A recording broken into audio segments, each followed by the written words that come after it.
Hi friends, നാട്ടിൽ വന്ന ഒരു മാമ്പഴപ്പുളിശ്ശേരി കഴിക്കാതെ എങ്ങനെയാണ് തിരിച്ചു പോവുക.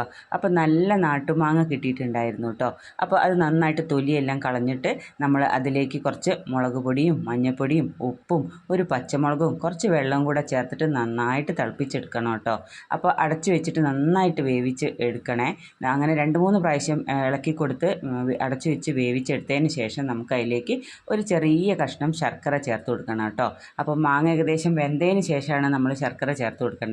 എന്നിട്ട് നന്നായിട്ട് അത് ഒന്ന് ഇളക്കി കൊടുക്കണേ. എന്നിട്ട് കുറച്ച് ഒന്ന് കുറുകിയ പാകമാകുമ്പോൾ നമുക്ക് നാളികേരത്തിലേക്ക് കുറച്ച് ഒരു ചെറിയ ഉള്ളിയും കുറച്ച് ജീരകം കൂടെ ചേർത്തിട്ട് നന്നായി പേസ്റ്റ് പോലെ അരച്ചെടുക്കണം കേട്ടോ. എന്നിട്ടിത് ഇതിലേക്ക് നമ്മുടെ കുറുകിയ ഈ ചാറിലേക്ക് ഒഴിച്ച് കൊടുക്കണേ. പിന്നെ മിക്സി കഴുകിയ വെള്ളം എന്തായാലും ചേർക്കണം കേട്ടോ. അപ്പോൾ അതിലേക്ക് ഒരു തണ്ട് കറിവേപ്പിനെല്ലാം കൂടി ഇട്ടിട്ട് ഒന്ന് തിളപ്പിച്ച് എടുക്കണം കേട്ടോ. പിന്നെ അതിന് ശേഷം ഗ്യാസ് ഓഫ് ചെയ്തിട്ട് ഒരു കപ്പ് തൈര് അതിലേക്ക് ചേർക്കണേ. എത്രയാണോ കറി ക്വാണ്ടിറ്റി എന്ന് വെച്ചാൽ അതിനനുസരിച്ച് തൈര് ചേർത്ത് കൊടുക്കണം കേട്ടോ. എന്നിട്ട് നന്നായിട്ട് ഇളക്കി കൊടുക്കണേ. എന്നിട്ട് നമ്മുടെ ഒരു ചീഞ്ചട്ടി അടുപ്പത്ത് വെച്ചിട്ട് അതിലേക്ക് വെളിച്ചെണ്ണ ഒഴിച്ചിട്ട് കടുകും ഉലുവയും ചേർത്തിട്ട് കടുക് പൊട്ടിച്ച് താളിച്ച് ചേർക്കണം കേട്ടോ. അപ്പോൾ ഇതൊരു സിമ്പിൾ മാമ്പഴ പുളിശ്ശേരി കേട്ടോ. എല്ലാവരും ഒന്ന് ട്രൈ ചെയ്യണേ. ബൈ.